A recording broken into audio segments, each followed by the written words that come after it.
السلام عليكم ورحمة الله وبركاته. النهاردة عاملين شوية سردين مملح في أقل من أسبوع، والله يدوب 5 أيام. حاجة زبدة ملبن ورد كده زي ما حضراتكم شايفين، مع لقمة عيش بلدي كده ما شاء الله. استبع الفيديو معانا للآخر وهقولك ازاي تملحيه وازاي تحفظيه في التلاجة. بس لو أول مرة تشوفيني انزل تحت الفيديو ودوس لايك واشترك وفعل جرس التنبيه علشان يوصلك إشعارات بكل وصفاتنا الجديدة، وتابع معانا الفيديو للاخر عشان تعرف كل تكات وحركات تمليح السردين اللي معانا النهارده.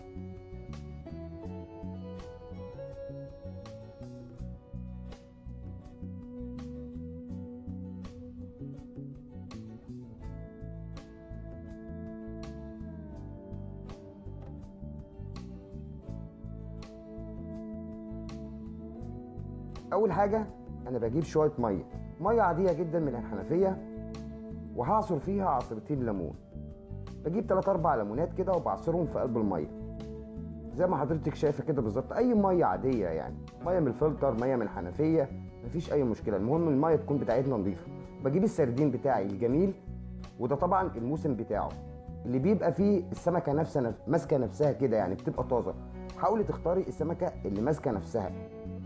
وببدا اشيل الراس بتاعتها كده، وببدا اشيل الاحشاء او البطن بتاعتها، وبقوم حاططها في الميه اللي فيها عصير الليمون بتاعتنا زي ما حضراتكم شايفين بالظبط كده. احنا بنشيل الراس وبنشيل الاحشاء وبنتاكد من نظافتها كويس قبل ما بنحطها في الميه.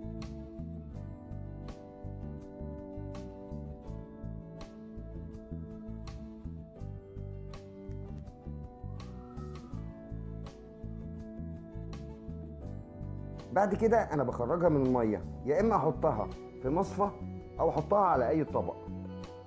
بنطلع كل كميه وبندعكها كده، بنتاكد ان كلها نظيفه، يعني بنغسلها غسله كويسه وبنطلعها من الميه اللي فيها ليمون، وبنرصها يا اما في مصفى تصفي شويه، يا اما بنحطها على طبق زي ما حضراتكم شايفين كده او كده ماشي، مفيش مشكله. ان احنا هندخلها على مرحله تانية ننشفها، مش هيبقى فيها اي نوع من انواع الميه خالص خالص. بعد كده يعني يا اما بيبقى عندي مصفى زي ما قلت، او فوطه، او ورق مطبخ زي ما حضرتك شايفه كده، وببدا ارص عليه السمك. برصه من على بطنه، يعني بطنه بتبقى تحت بحيث ان هو ينزل اي ميه موجوده فيه. احنا عايزين ننشفه كويس، اهم حاجه ان السمك بتاعنا ينشف كويس من الميه اللي موجود فيها. طبعا مش هنحتاج نحطه بقى على شبكه، ولا احنا ننشره، ولا اي حاجه من الكلام اللي حضراتكم عارفينه ده. يعني مش هيحتاج تنشير، مش هيحتاج ان احنا نحطه على شبكه. احنا بنحطه على اي فوطه او ورق مطبخ زي ما حضرتك شايفه كده، وبنبدا ننشفه كويس، مش هياخد مننا وقت.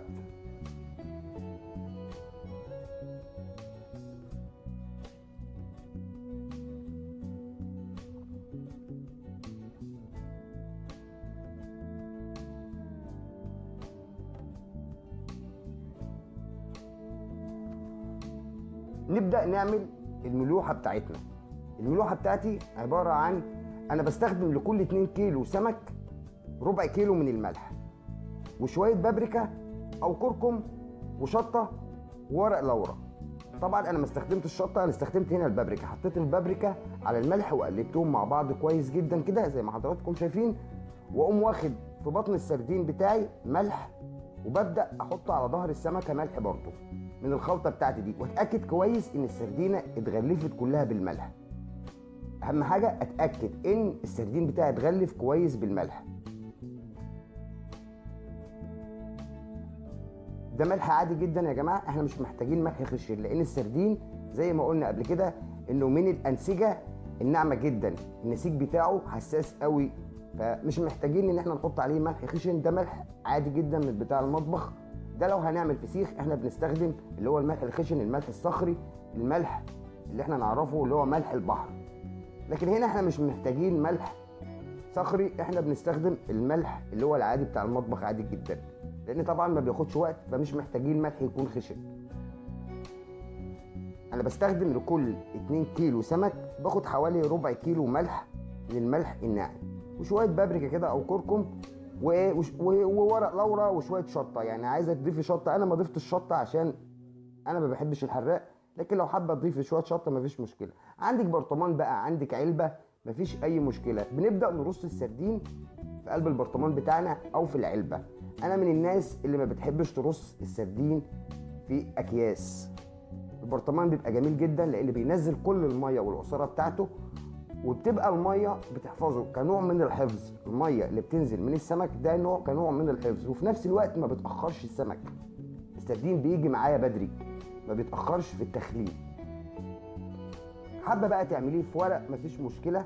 اي ورق عند حضرتك تستخدمي، اي مناديل، اكياس، مفيش مشكله. حابه تعمليه في برطمان.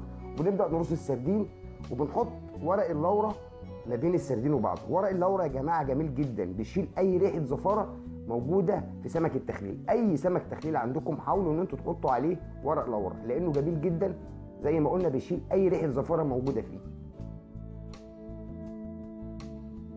واي بواقي عندي من الملح انا بحطه على وش السمك، وبضغط على السمك ضغطه خفيفه كده، بتاكد ان هو مرصوص صح بعد ما بحط عليه كميه الملح اللي موجوده معايا، وببدا اغطيه.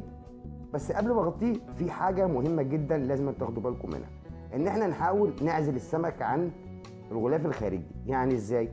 نعمل عازل للسمك بحيث ان احنا لو فتحنا عليه قبل ميعاده بشويه ما يفسدش مننا السمك، وطبعا نبقى ضامنين ان السمك هيكمل معانا. بنحط عليه نص كوبايه من الزيت وبنغطي كويس وبنحطه في اي مكان دافي. اي مكان، احنا في الصيف طبعا، في اي مكان موجود، مش لازم مطبخ، مش لازم فرن. هياخد منك، هو اخد مني 5 ايام والله يا جماعه بالظبط، وما شاء الله السمك طلع ريحه جميله، واللون بتاع السردين ما شاء الله. ان شاء الله هتعملوه وهيعجبكم جدا. زي ما حضراتكم شايفين كده اللون وردي جميل جدا، والريحه مفيش ريحه زي ما حضراتكم قلت لكم في بدايه الفيديو، حاجه فوق الوصف، حاجه معموله في البيت، حاجه على ايدك. السمكه طالعه اللحم بتاعها ناشف مش طري، تمام. وعلى فكره انا برضو حابب اقول لكم معلومه، انا ما بحبش ان انا املح السردين البلدي، ده سردين مجمد. السردين البلدي من الحاجات اللي الانسجه بتاعتها بتبقى ناعمه جدا، بيطلع طري، تحس ان هو يعني مش ماسك نفسه كده، اللحمه بتاعته ما بتبقاش ناشفه معاكي في الاكل. فالسمك المجمد ده بيبقى جميل جدا جدا جدا، فجربوه. انا دايما بملح سمك سردين بحب استخدم النوع المجمد ده. ببدا بعد كده ان انا بحط السردين في علبه زي ما حضراتكم شايفين، اي علبه التلاجة، اي علبه عندكم بنرص فيها سمك. وانا ما بتخلصش من الميه اللي كانت في البرطمان معايا، انا بحطها في ارضيه العلبه بتاعتي زي ما قلت لكم، بتعمل كنوع من الحفظ، عازل، وفي نفس الوقت بتحافظ على السمكه بتاعتي ما تنشفش. لكن لو حطيتها كده في قلب التلاجة هتنشف مني. لازم الميه بتاعتها زيها زي الجبنه بالظبط، اما حضرتك بتجيبي جبنه فلازم نحط الشرش بتاعها معاها، بتحافظ على قوام الجبنه وبتخلي الجبنه بتاعتي ما تنشفش. فنفس الموضوع معايا في السردين، الميه بتاعتها جميله جدا زي ما حضرتك شايفه كده.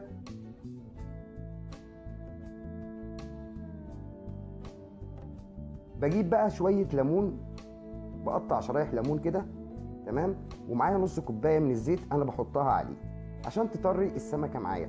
طالما انا هحتفظ بيها في التلاجة، الزيت بيعمل على نعومه السمك، ما بيخليش السمك انت تنشف معايا، وفي نفس الوقت بيعمل كنوع من العزل.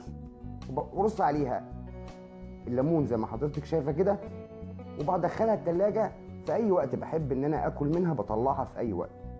جربوه وان شاء الله هيعجبكم، واشوفكم على خير، والسلام عليكم ورحمه الله وبركاته.